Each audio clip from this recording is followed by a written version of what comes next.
ওলাইছোঁ মাছৰ সৈতে আলু আৰু ফুলকবি দি মই মাছৰ ৰেচিপি বনাম। তো ইফালে মই মাছখিনি ভাজি থাকোঁতে মই বাকীখিনি বস্তু ৰেডি কৰি ল'ম। আলুখিনি কাটি ল'লোঁ আৰু এইখিনি হ'ল মছলা।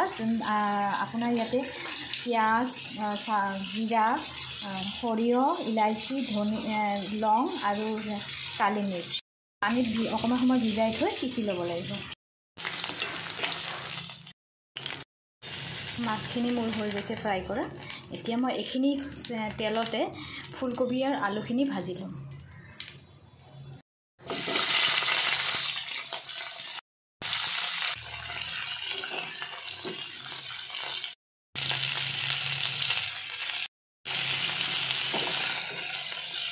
এইখিনি ফ্ৰাই কৰি ঠিক একেদৰে আলুখিনিও ভাজি ল'ম।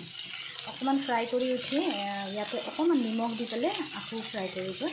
এতিয়া নিমখ দিয়া নাই মই পানী এৰিবৰ কাৰণে।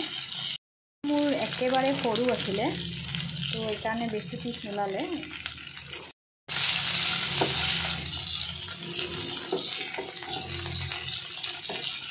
ভজা হৈ গৈছে। এইখিনি মই উলিয়াই লৈ অকণমান তেল দি ইয়াতে আলুখিনি ফ্ৰাই কৰি দিছোঁ।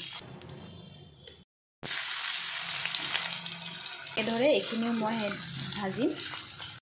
এইখিনি মই এতিয়া নমাই লৈ চব্জিখন বনাম।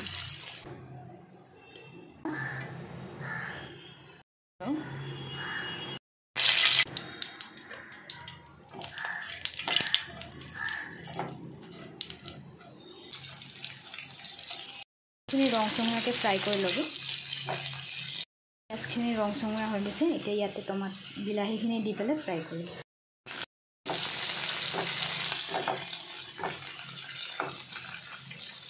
মই পিচি লৈছোঁ আৰু ইয়াতে লগতে নহৰু আদাও দিয়া হৈছে।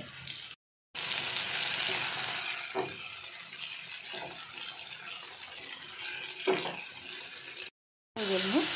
এতিয়া এইখিনিতে মই পেষ্টখিনি দি দিম।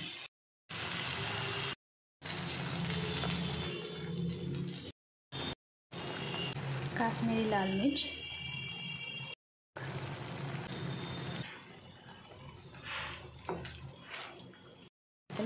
এইখিনি সিজিব দিম।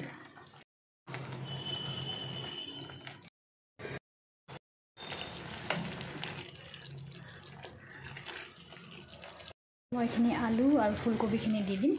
দি পেলাই লৰাই পেলাই অকণমান সময় ঢাকনি দি থৈ দিম। গোটেইখিনিৰ ভিতৰত যেন মছলা সৰহকৈ লাগি যায়, মিক্স কৰি পেলাই ঢাকনি দি পেলাই সিজিবলৈ দিম।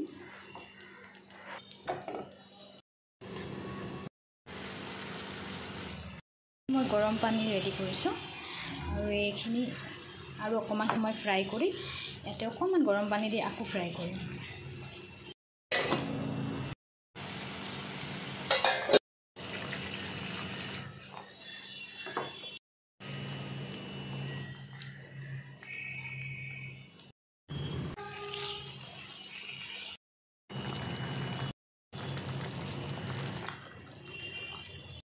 ইয়াতে মই সৰহকৈ পানী দি দিম।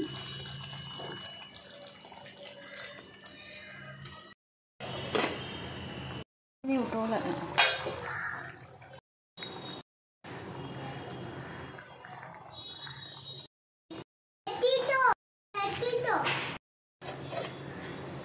আঞ্জাখন মোৰ হৈ গৈছে, উতল আহিছে। এতিয়া মই গেছটো অফ কৰি দিম। মই প্ৰায়ে মাছৰ ৰেচিপি বনাওঁ, কাৰণ মোৰ ল'ৰাৰ মাছে ভাল পায়। সদায় মানডে মাছে লাগে তাক। স্কুললৈ যাবলৈ ওলাই তেতিয়া সুধোঁ, দিনৰ এসাঁজত তুমি কি খাবা বেটা? তো এটাই ফিছ, খালি ফিছ খাব। আৰু সেইকাৰণে মই ফিছৰ বেলেগ বেলেগ ৰেচিপি বনাই খুৱাওঁ তাক। এয়া মোৰ দুপৰীয়াৰ এসাঁজত মাছৰ ৰেচিপি, ফুলকবি আৰু আলুৰ সৈতে বনোৱা। মায়ে বনোৱা মাছৰ ৰেচিপি ল'ৰাক খাবলৈ দিম আৰু লগতে মোৰ সৰু ভতিজাজনীও আছে, তাইও খাব।